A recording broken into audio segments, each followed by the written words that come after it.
Okay, ganito mga boss.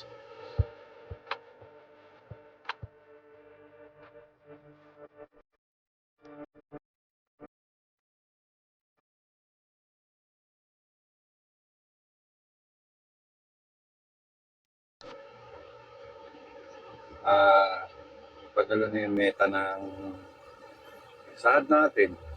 Okay, natanggap na ba lahat? Okay, paano natin malalaman kung natanggap na natin lahat yan? Punta tayo sa professional dashboard. Tapos, punta tayo ng payout. Okay, ayan. Meron tayong earnings dyan. Makikita nyo dyan sa view details. I feel nauseous, believe me. Never had a lot of shit come easy.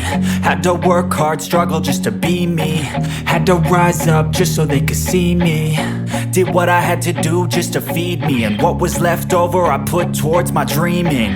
But the only thing in life that has meaning are the things you gotta work for, believe me. Take into your hands a plan. Your own hands can land your own brand. And damn, I feel like no one takes accountability. They want the credibility, convincingly unwilling to put in the hours it takes to get some power. Don't be fucking sour. Take a cold shower. Scream until you're louder. Work until you're prouder. And all the doubters, they're just your downers. I swear to God they all let me down. I always fought just to wear the crown. I'm off at these fucking clowns who were all taught they deserve an ounce. It's only worth it if you work for it. It's only worth it if you work for it.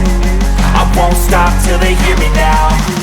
I won't stop till I wear the crown.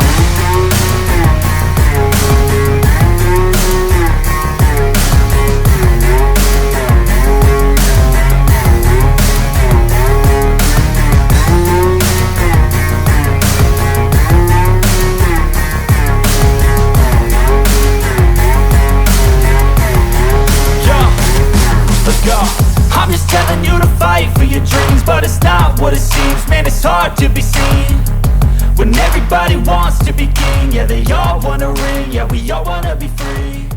So show me what you got. Kung nakikita nyo dyan, yung transaction, makikita nyo yung paid. Ibig sabihin, nabayaran na yan ni Meta. Okay?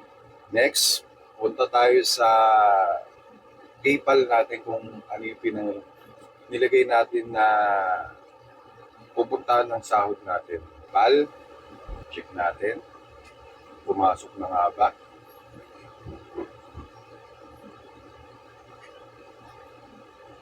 Okay, ayan. Na-receive na natin yung sahod natin na 4,728.50 peso. So, $85.25 yan ngayon, kasi may rate yan, nagbabago-bago yan. So, volatile yan. Alam naman natin pag USD. Okay? Check natin yung email natin kung totoo lang napadala na sa atin. Pero ayan naman, napatunay na nandito na sa PayPal yung payment natin from Meta. Ayan, remittance. So, from Meta yan. So, open natin. Okay, ayan. So, yung remittance natin from Meta, na-receive na natin. So, okay na yan kasi nasa PayPal na rin naman natin. So mga kapwa natin na content creator dyan or nagsisimula, sipagan nyo lang pre. Especially yung mga streamer na mga run online or yung kung sino-sino man mga nag-stream dyan. And sipagan nyo lang mga boss. Okay, magtulungan lang tayo boss and more power to us. Sana ganahan kayo na mag-stream at gumawa pa ng content patungkol sa mga gusto nyo gawin. Okay, ituloy nyo lang yan and keep it up. More power pa rin.